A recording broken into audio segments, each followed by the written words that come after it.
അപ്പൊ ഇന്ന് hello my dear wrong number ആരെ പറ്റിക്കാൻ പോകുന്നത്? അതായത് ഇന്ന് വീട് വാടകയ്ക്ക് വാങ്ങിയിട്ടുള്ള ഒരാളുണ്ട്.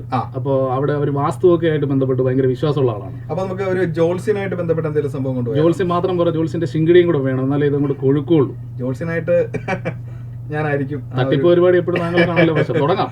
Okay okay okay. Hello, my dear wrong number.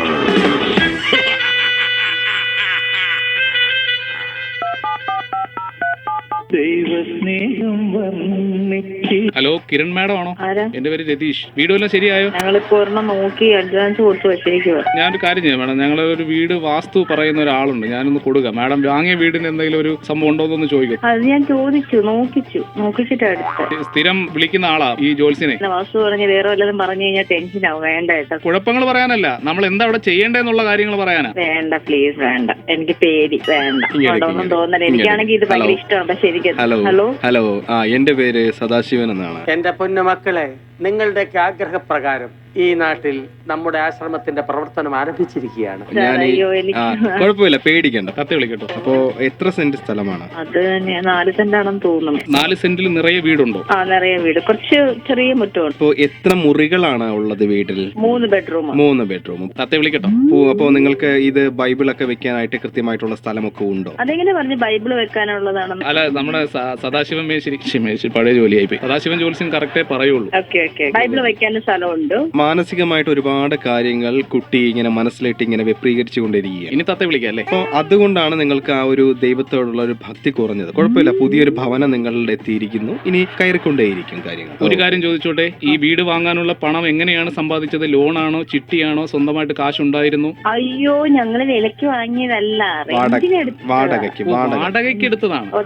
അപ്പോ അന്യരുടെ ഭവനത്തിൽ കാശ് കൊടുത്ത് താമസിക്കേണ്ടി വന്നല്ലോ എന്ന് ഈ സമയത്ത് ആ ഒരു ചിന്ത അമ്മയെ വ്യാകുലപ്പെടുത്തുന്നുണ്ട്. അമ്മ പേടിക്കണ്ട, മോന് ജോലിയൊക്കെ കിട്ടുമ്പോൾ എല്ലാം ശരിയാവും. എനിക്ക് 32 വയസ്സ്, എന്റെ കൊച്ചു മോനാവും. ഭാവിയിൽ മകന് നല്ലൊരു ജോലി കിട്ടാനുള്ള ഒരു സാധ്യത കാണുന്നുണ്ട്. കാരണം ഈ വീടിന് വാസ്തുപരമായിട്ട് നല്ല ഒരു രീതിയിലോട്ട് മുന്നോട്ട് പോകാനാണ് സാധ്യത കാണുന്നത്. മേശിരി തത്വ വയ്ക്കുന്ന വരട്ടാണ്. നിങ്ങൾ ഭാര്യയും ഭർത്താവും മകനുമാണല്ലോ വീട്ടിൽ താമസിക്കുന്നത്. ഒരു കൊച്ചു മോനോടെ ഉണ്ട്. ഒരു കൊച്ചു. അയാൾ ആയ ശേഷമാണ് ഞാൻ പറഞ്ഞ ഈ പള്ളി പൂക്കുക അങ്ങനെയുള്ള പരിപാടിയൊന്നും ചെയ്യാനായിട്ട് ഒരിത് വരുന്നില്ല. കൊച്ചു മോനാണോ ഇതിന് തടസ്സം? അല്ലല്ലല്ല, അങ്ങനെയല്ല. നമ്മളപ്പോ ആ ഒരു ടച്ച് അങ്ങ് വിട്ടുപോയല്ലോ. ടച്ച് വിട്ടുന്നത് KCB അല്ലേ മേശിരി? ടൈമിംഗ് കിട്ടില്ല. മാഡം, ഇപ്പോ കേൾക്കുക, ഇപ്പോ നമ്മുടെ നാട്ടിലുള്ള പല സ്ത്രീകളും ഇപ്പോൾ ഈ ടിവിയുടെ ഫ്രണ്ടിൽ ഇരുന്നിട്ട് ഇങ്ങനെ സമയം കളയാറും. പിന്നെ ബാക്കി ഇരുന്ന് എങ്ങനെ മേശിരി TV കാണുന്നു? മിണ്ടാതിരിക്കൂ. അപ്പോ ആ ഒരു സമയം നമ്മൾ ചെയ്യേണ്ടതെന്ന് വെച്ചാൽ ആ സമയം നമുക്ക് പ്രാർത്ഥിക്കാം. വരുന്നു, വീട് വന്നു. ഞങ്ങളുടെ ഒരു പ്രാർത്ഥനയുണ്ട്, കൂടുന്നുണ്ടോ? എവിടെയാ? ഇവിടെ തന്നെ, ശാസ്തമംഗലം. സ്ഥിരം പ്രാർത്ഥനയാ ഇത്. ഇത് പ്രാർത്ഥിക്കേണ്ടവർ ഇങ്ങോട്ട് പേര് വിളിച്ച് രജിസ്റ്റർ ചെയ്യും. മാഡത്തിന് ഇപ്പോ ഏതെങ്കിലും ഒരു പ്രാർത്ഥന പറഞ്ഞു തന്നു കഴിഞ്ഞാൽ മാഡത്തിന് പറയാൻ പറ്റുമോ? പ്രാർത്ഥിക്കാം. എങ്കിൽ ഏറ്റു പറയൂ. ഞങ്ങളുടെ ഭവനത്തിലേക്ക് അരുതാത്തതൊന്നും കടത്തിവിടരുതേ. ചിട്ടിക്കാരെയും പലിശക്കാരെയും വാടക ചോദിക്കാൻ വരുന്ന ഹൗസ് ഓണറെയും